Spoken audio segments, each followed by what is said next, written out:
मुनि जी, इस समय हमारे देश में लोकतांत्रिक शासन प्रणाली आती है। इस शासन प्रणाली में बहुत सारी खामियां हैं, बहुत सारी कमियां हैं, बहुत सारी समस्याएं आ रही हैं, जिस पर अक्सर आप चर्चा करते रहते हैं। आप इन समस्याओं के समाधान में कुछ सटीक, सार्थक खोज के देने का प्रयास पिछले 67-70 सालों से लगातार करते आ रहे हैं। अभी आप लोक स्वराज शासन प्रणाली की बात कर रहे हैं, लोक स्वराज परिकल्पना की बात कर रहे हैं। ये लोक स्वराज से आपका क्या आशय है? देखिए, अभी दुनिया में दो प्रकार की शासन प्रणालियां काम कर रही हैं। एक को हम कहते हैं तानाशाही और एक को कहते हैं लोकतंत्र, क्योंकि राजतंत्र वगैरह तो सब खत्म हो गया करीब। इन दोनों के बीच में एक अंतर समझने की जरूरत है कि जो तानाशाही जिसको हम कहते हैं, तानाशाही में दो बातें एक साथ जुड़ी होती हैं। एक, व्यक्ति के मौलिक अधिकार नहीं होते हैं, व्यक्ति को राष्ट्रीय संपत्ति माना जाता है तानाशाही। और दूसरा कि संविधान तंत्र का गुलाम होता है। अगर तानाशाह व्यक्ति है तो व्यक्ति का गुलाम होता है, अगर तानाशाह ग्रुप है तो ग्रुप का गुलाम होता है, और तानाशाह अगर सिस्टम है तो सिस्टम का गुलाम होता है। तंत्र बिल्कुल स्वतंत्र नहीं होता, तंत्र का गुलाम होता है संविधान। संविधान को कभी स्वतंत्र छोड़ता ही नहीं है। इसको हम कहते हैं तानाशाही। लेकिन लोकतंत्र जहां जहां है अभी, ये वर्तमान लोकतंत्र में व्यक्ति को फंडामेंटल राइट तो प्राप्त है सब जगह, लेकिन कुछ आंशिक रूप से देशों में थोड़ा थोड़ा संविधान को स्वतंत्रता प्राप्त है, आंशिक, पूरी तो है ही नहीं कहीं भी। और कुछ ऐसे देश हैं, दक्षिण एशिया के देश, यहाँ पूरी तरह संविधान गुलाम है तंत्र का। तंत्र का आशय मेरा है न्यायपालिका, विधायिका और कार्यपालिका का समन्वित स्वरूप, यानी सिस्टम, तीनों। इसको मतलब सिस्टम, इसको आप चाहें तो राज्य कर सकते हैं, शासन कर सकते हैं, गवर्नमेंट कर सकते हैं, जो करना चाहें। जी जी जी। तो ये इन तीनों का गुलाम होता है संविधान। जी जी। अब हम इसको एक प्रकार से लोकतंत्र को कह सकते हैं कि ये अर्ध तानाशाही है या लोकतंत्र है या क्या है। इसका एक सुधरा हुआ स्वरूप मैंने समझा। मैंने ये पाया कि बहुत प्राचीन समय में शायद ऐसी व्यवस्था थी लोक स्वराज्य की। तो उस लोक स्वराज्य की प्रणाली में लोकतंत्र में संशोधन हो जाएगा, अर्थात व्यक्ति को फंडामेंटल राइट भी प्राप्त होंगे और संविधान भी स्वतंत्र होगा। ये दोनों बातें हो जाएंगी। इसको आप आदर्श लोकतंत्र भी कह सकते हैं, लेकिन हम लोग इसको कहते हैं लोक स्वराज्य। तो लोक स्वराज्य में आपको दोनों बातें हो गई। तो पहली बात, लोक स्वराज्य में जो अनिवार्यता होनी चाहिए वो फंडामेंटल राइट तो है ही, लेकिन जो संविधान है वो तंत्र के नियंत्रण से मुक्त होना चाहिए। जी। उसके लिए बिल्कुल अलग संविधान सभा या कोई भी व्यवस्था आप कर सकते हैं। जी। ये एक अनिवार्य शर्त है। जी। दूसरा उसमें ये है कि जो तंत्र है वो लोक का मैनेजर है। लोक का मतलब मैनेजर, लोक का मैनेजर हुआ तंत्र। लोक से आपका क्या मतलब? लोक का मतलब समाज। अच्छा। तो एक तरह से तंत्र जो होगा वह लोक का मैनेजर होगा। जी जी जी। शासक नहीं। जी जी। लेकिन लोकतंत्र में तंत्र हमारा शासक है, मैनेजर नहीं। ये दो बातें उसमें अनिवार्य रूप से होंगी, और फिर उससे और जो लाभ होंगे वो तो फिर अलग से होंगे ही। इसका एक तीसरी बात और हम जोड़ना चाहेंगे कि लोक स्वराज्य में पार्टिसिपेटरी डेमोक्रेसी होनी चाहिए, सहभागी लोकतंत्र। अर्थात नीचे की जो इकाइयां हैं वे अपने अधिकार ऊपर की इकाइयों को देंगी। ऊपर की इकाइयों को स्वतः ही सारे अधिकार नहीं मिल जाएंगे, ये तीन अंतर में लोक स्वराज, परिवार, तो परिवार के अंतर्गत जितने व्यक्ति होंगे उन सबको जोड़ करके हम एक ग्रुप बनाएंगे, एक समाज बनाएंगे। ये इन दोनों के बीच में अंतर होगा, लेकिन पूरे विश्व का एक समाज होगा, उसको हम कहते हैं लोक। अब प्रश्न है आपका स्वराज्य। तो स्वराज्य जो शब्द है, स्वराज्य से मेरा आशय सिर्फ इतना ही है कि अपनी इकाईगत व्यवस्था करने की स्वतंत्रता, ये होगा स्वराज्य। इकाईगत, ये इसको हम स्वराज्य कहेंगे। ग्राम स्वराज्य, तो गांव के लोग मिलकर अपनी जो व्यवस्था करते हैं इकाईगत, बाहर के लोगों से नहीं, उसको हम कहेंगे स्वराज्य। परिवार स्वराज्य, ग्राम स्वराज्य, राष्ट्रीय स्वराज्य, ये सब स्वराज्य के साथ जुड़े हुए हैं। ये दोनों के बीच में ये अंतर है। तो लोक स्वराज का मतलब यह पूरा देश, with the people of India. हाँ, with the people of India, वो हो गया लोक। वो हो गया लोक। हाँ, फॉर द पीपल स्वराज, एक तरह से। हाँ मुनि जी, लोक स्वराज, हम आप लोक स्वराज के बारे में चर्चा कर रहे हैं। लोक स्वराज को थोड़ा सा विस्तार से बताइए, ये व्यवस्था के स्तर पर व्यवहार में कैसे प्रयोग में आएगा? देखिए, व्यक्ति से लेकर समाज तक, जिसको समाज माने लोग कहते हैं, इसके बीच में कई सीढ़ियां मानी गई हैं। एक सीढ़ी, दो सीढ़ी, इस तरह से हम वहां तक जाते हैं। इसके बीच में हम ये कह सकते हैं कि भाई एक परिवार, ये पहली इकाई है। फिर परिवारों को मिलाकर के एक ग्राम एक इकाई बन जाएगी, और तीसरी इकाई हम लोग राष्ट्र को मानते हैं। बीच में चाहे तो हम बना भी सकते हैं और इकाई नहीं भी बना सकते हैं, लेकिन तीसरी इकाई भी बनी हुई है, राष्ट्र रूपी इकाई। और चौथी इकाई हम मानते हैं विश्व, जो अभी मूर्त रूप नहीं लिया। तो ये चार तरह की हम इकाइयां मान रहे हैं, लेकिन बीच में भी इकाइयां हो सकती हैं, उससे हमको कोई आपत्ति मतलब नहीं। राज्य और जनपद हो सकते हैं, व्यवस्था, जिला, स्टेट हो सकते हैं, व्यवस्था के हिसाब से कर भी सकते हैं, नहीं भी कर सकते। तो ये जो इकाइयां हैं, इन सबको इकाईगत स्वतंत्रता तो हम मान रहे हैं लोक स्वराज्य।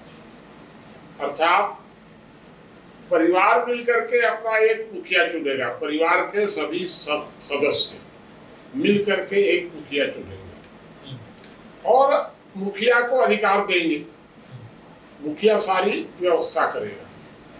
एक बात बिल्कुल ध्यान रखने की है कि मुखिया जो आदेश देगा, वो आदेश परिवार के प्रत्येक सदस्य को मानना ही होगा।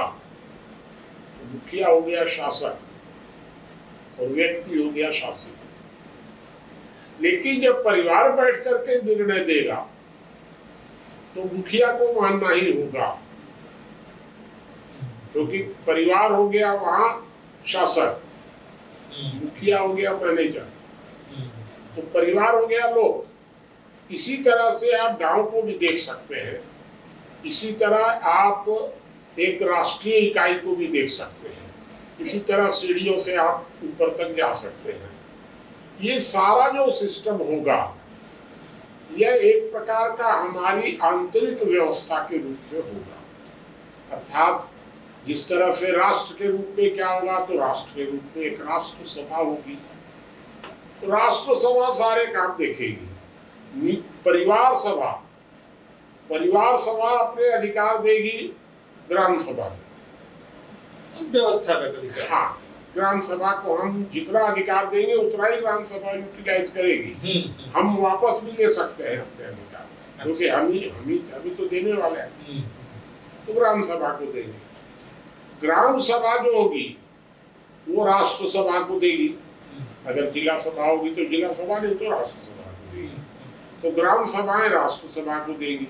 राष्ट्र सभा के ऊपर अभी कोई इकाई नहीं है। ये हो गया हमारा एक तरह से मतलब व्यवस्था, हमारी आंतरिक व्यवस्था। लेकिन इनके अतिरिक्त हमारा जो तंत्र है वो तंत्र अलग होगा। ये तंत्र का भाग नहीं है, ये हमारी व्यवस्था का भाग है, आंतरिक व्यवस्था। तंत्र जिसको हम कह रहे हैं, संविधान से जिसको बना रहे हैं, न्यायपालिका, विधायिका, कार्यपालिका, उसको भारत का प्रत्येक व्यक्ति मिलकर के संविधान बनाएगा और उस संविधान से तंत्र चलेगा। और तंत्र को जो अधिकार दिया जाएगा वो संविधान देगा, ये इकाइयां नहीं देंगी। अब ये दोनों के बीच में समझने की जरूरत है अंतर, क्योंकि सुरक्षा और न्याय ये तंत्र की जिम्मेदारी है, दायित्व उसकी जिम्मेदारी है तंत्र की, वो इन लोगों की जिम्मेदारी नहीं है। ये भी कर सकते हैं, परिवार भी सुरक्षा और न्याय दे सकता है, गांव भी दे सकता है, राष्ट्र भी दे सकता है, सब दे सकते हैं, लेकिन अंतिम जिम्मेदारी तंत्र की होगी। ये दोनों के बीच में अंतर करने की जरूरत है। ये मैं आपको विस्तार से बताने की कोशिश किया कि ये तंत्र और व्यवस्था, हमारी आंतरिक व्यवस्था, सभाएं, इन दोनों के बीच में अंतर है। हमने मतलब यानी कि एक व्यक्ति ने मिलकर परिवार बनाया, हाँ, परिवारों ने मिलकर के ग्राम सभा बनाई, उसी को अस्तित्व दिया और उससे फिर अपनी शक्तियों को भी, जो काम कुछ व्यवस्था कर सकती हैं, वो उनको दिया और उन्होंने ही मिलकर के राष्ट्र सभा को बनाया। जी जी जी, और वही उसको अधिकार देंगे और वही उससे वापस भी लेंगे। जी जी जी, सुरक्षा और न्याय को छोड़कर, हाँ, सुरक्षा और न्याय ये परिवार का कर्तव्य है, लेकिन सुरक्षा और न्याय के मामले में भी जो तंत्र है वो तंत्र का दायित्व है, तंत्र का दायित्व। मुनि जी, लोक स्वराज को अभी आप बता रहे हैं, इसको थोड़ा सा दोबारा, कुछ चीजें समझ में नहीं आ रही, एक बार फिर ठीक से बताइए तो। देखिए, व्यक्ति के अधिकार तीन तरह के होते हैं, मौलिक अधिकार, संवैधानिक अधिकार और सामाजिक अधिकार। जो लोकतंत्र है, लोकतंत्र में तीनों को एक साथ जोड़ दिया गया है, मौलिक अधिकार, संवैधानिक अधिकार और सामाजिक अधिकार, और तीनों के ऊपर तंत्र हावी हो गया है। लोक स्वराज्य में तीनों अलग अलग होंगे।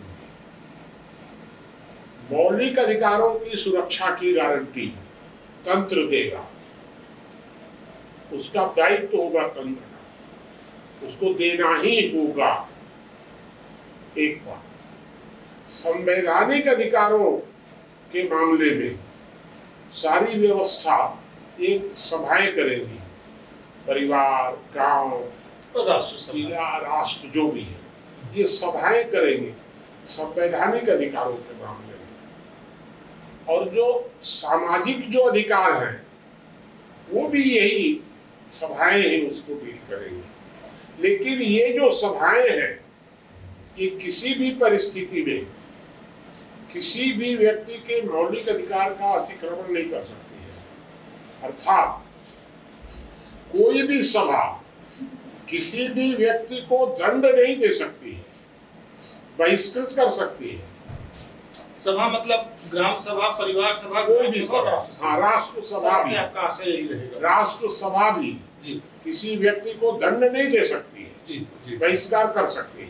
जी, दंड देने का जो काम होगा उसको हम लोग कह रहे हैं तंत्र, सिस्टम।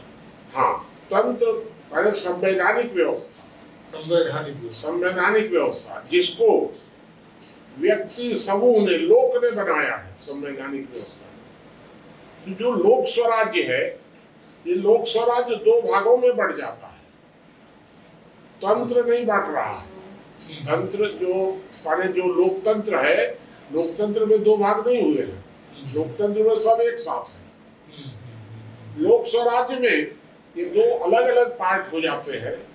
मौलिक अधिकार की सुरक्षा का हम दायित्व तंत्र को दे रहे हैं, जी जी, और संवैधानिक अधिकारों के सारे जो है ये सभाओं पर निर्भर है, परिवार, गांव, जिला, प्रदेश, राष्ट्र। ये जो सभाएं हैं, राष्ट्र सभाएं, ये सारा काम करेंगी संवैधानिक मामलों में। ये दोनों के बीच में लोक स्वराज्य में ये दोनों अलग अलग होंगे, एक नहीं होंगे। ये मैंने आपको बताया। मुनि जी, अभी तक जैसे राजतंत्र एक नाम एक व्यवस्था, तानाशाही एक नाम एक व्यवस्था, लोकतंत्र एक नाम एक व्यवस्था, आपके लोक स्वराज में दो व्यवस्थाओं का आभास हो रहा है, ये क्या है? देखिए, जो व्यक्ति के मौलिक अधिकार होते हैं, उन मौलिक अधिकारों की सुरक्षा की जिसको जिम्मेदारी हम दे रहे हैं, उसको हम मान रहे हैं तंत्र, राज्य, शासन और संविधान वगैरह, वो सब वहां से जुड़ा हुआ है। लेकिन कुछ व्यवस्था ऐसी है कि जो व्यक्ति की सहमति से चलती है। व्यक्ति अगर सहमत न हो तो आप उसमें कुछ नहीं कर सकते। तंत्र जो होता है, तंत्र का आदेश मानना प्रत्येक व्यक्ति के लिए बाध्यकारी है। अगर वो तंत्र का आदेश नहीं मानता है तो उसको जेल में बंद कर दिया जाएगा। लेकिन जो दूसरी व्यवस्था है हमारी, ग्राम सभा, परिवार सभा, इसका आदेश मानना आपके लिए बाध्यकारी नहीं है। वो आपकी सहमति पर निर्भर करता है। आप अगर हाँ करते हैं तो मानिए, नहीं करते हैं तो मत मानिए। ये आप पर निर्भर करेगा। ये जो है, ये दूसरी व्यवस्था जो है, ये सहमति से चलती है। अगर आप इन दोनों को एक जगह कर देंगे तो वो एक प्रकार की तानाशाही हो जाएगी। सेना, पुलिस और न्याय, और उसी को आपने सारा बाजार दे दिया। सब काम उसी को दे दिया, सब सारा काम। तो फिर हम एक प्रकार के गुलाम हो गए। इसका मतलब तंत्र के पास सेना, पुलिस, वित्त, विदेश, यही बात तो आपने कहा, यही इतना काम। इसके अतिरिक्त और कुछ शेष कार्य क्या? शेष कार्य नहीं, बाकी शेष कार्य जो है सभाएं करेंगी। परिवार सभा, ग्राम सभा और राष्ट्र सभा। हाँ, राष्ट्र सभा, ये सभाएं करेंगी बाकी सारा कार्य। और बाकी सारा जो कार्य होगा वो सबकी सहमति से होगा। इसीलिए उसको हम कह रहे हैं पार्टिसिपेटरी डेमोक्रेसी। अच्छा, सहभागी लोकतंत्र होगा, संसदीय लोकतंत्र नहीं। तो ये दोनों के बीच में अंतर है। तो ये हम लोग मिलजुल करके चलाएंगे सभाओं को, और वो हमारे लिए बाध्यकारी होगा। ऊपर इसका मतलब ये हुआ कि तंत्र जो है, वो तंत्र हमें दंड दे सकता है, हमारे मौलिक अधिकार छीन सकता है। तंत्र सभाएं नहीं छीन सकती हमारी स्वीकृति के बिना। ये दोनों के बीच में अंतर है। और एक सबसे बड़ी बीमारी ये आई कि जब ये दोनों एकजुट हो गए तो हम ये देख रहे हैं लोकतंत्र में कि जो तंत्र है वो सुरक्षा और न्याय की चिंता ज्यादा नहीं कर रहा है। वो भूख की चिंता कर रहा है, लोगों को शिक्षा की चिंता कर रहा है। जो चिंता उसका दायित्व नहीं है, कर्तव्य है। दायित्व, रिस्पांसिबिलिटी या ड्यूटी क्या है? हाँ, दायित्व माने रिस्पांसिबिलिटी, ड्यूटी नहीं। तो जो तंत्र है वो रिस्पांसिबिलिटी के प्रति तो उतना जिम्मेदार गंभीर नहीं है। क्यों? क्योंकि तंत्र के लिए यह मजबूरी है कि वह लोकप्रिय हो, और तंत्र का दायित्व है लोकहित। तो इसलिए तंत्र वो कार्य करता है जो लोकप्रिय हो। हाँ, लोकप्रियता में लोकहित दब जाता है। हाँ, लोकहित दब जाता है जब दोनों को एक साथ आप कर देते हैं। अच्छा, और लोक स्वराज में नहीं, तो लोक स्वराज तो पूरा का पूरा अलग हो गया। हाँ। परिवार सभा, ग्राम सभा, राष्ट्र सभा, और वो उतना ही करेंगे जो नीचे वाली इकाइयां देंगी। नीचे वाली इकाइयां जब चाहे वापस ले सकती हैं, लेकिन तंत्र को नीचे वाली इकाइयां कुछ नहीं कर सकती हैं। तंत्र के लिए तंत्र का तो पूरा ढांचा ही अलग होगा, क्योंकि व्यक्ति के मौलिक अधिकारों की सुरक्षा ये तंत्र की जिम्मेदारी है, और संवैधानिक अधिकारों की व्यवस्था, सुरक्षा नहीं, व्यवस्था ये सभाओं की जिम्मेदारी है। इसलिए इन दोनों को अलग अलग करना जरूरी है। ये ये माने मेरा मत इस तरह से है।